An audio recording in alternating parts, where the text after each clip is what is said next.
Hello friends, আশা করি তোমরা ভালো আছো। আমরাও ভালো আছি। আবারও চলে আসলাম নতুন এক রেসিপি নিয়ে।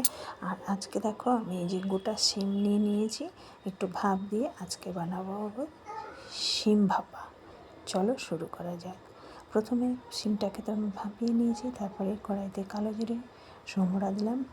দেওয়ার পরে যেই তেলটা গরম হয়ে যাবে তখন আমি গোটা শিমগুলোকে আমি দিয়ে দেবো। দিয়ে এপিঠ ওপিঠ বেশ ভালো করে নাড়াচাড়া করে নেব। আর কিছু বড়ি আমি ভেজে রেখেছি, আর উপর থেকে দেখো দিয়ে দিলাম নুন দিয়ে এবার একটা চামচের সাহায্যে উল্টে পাল্টে দিয়ে একটু হালকা করে ভেজে নেব। আর একটু সামান্য কাঁচা মুগ ডাল অল্প করে একদম পরিমাণ মতো ভিজিয়ে রেখেছিলাম, তারপরে আধা সিদ্ধ করে নিয়েছিলাম। নেওয়ার পরে সেই ডালটা দেখুন দিয়ে দিচ্ছি। আর এই শিম ভাপাটা খেতে কিন্তু খুব ভালো লাগে। গোটা গোটা শিম যদি মানুষকে খেতে দেওয়ার পরে যদি দেওয়া হয় না, দেখতেও ভালো লাগে, খেতেও তো স্বাদ আছেই। এবার আমি উপর থেকে দেখো সর্ষে বাটা দিয়ে দিলাম।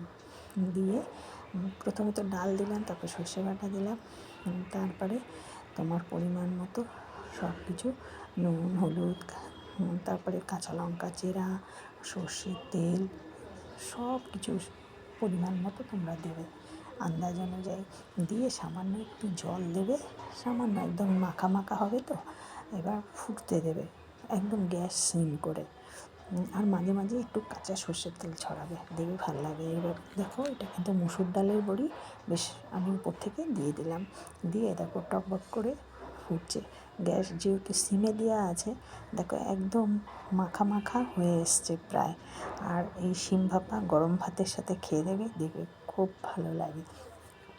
আর দেখো আমার কিন্তু হয়ে এসছে। এবার আমি আবারও কাঁচা সর্ষের তেল দিয়ে নামিয়ে নেব।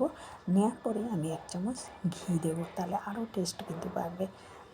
তোমরা কিন্তু অবশ্যই বাড়িতে ট্রাই করবে আমার কথা শুনে। আর কেমন লাগলো, যদি ভালো লেগে থাকে আমাকে অবশ্যই লাইক, শেয়ার, কমেন্ট ও সাবস্ক্রাইব করে দিও। আর আমার চ্যানেলটিকে বেশি বেশি করে শেয়ার করে দিও। তাহলে আজকের মতো রাখি বন্ধুরা, থ্যাংক ইউ।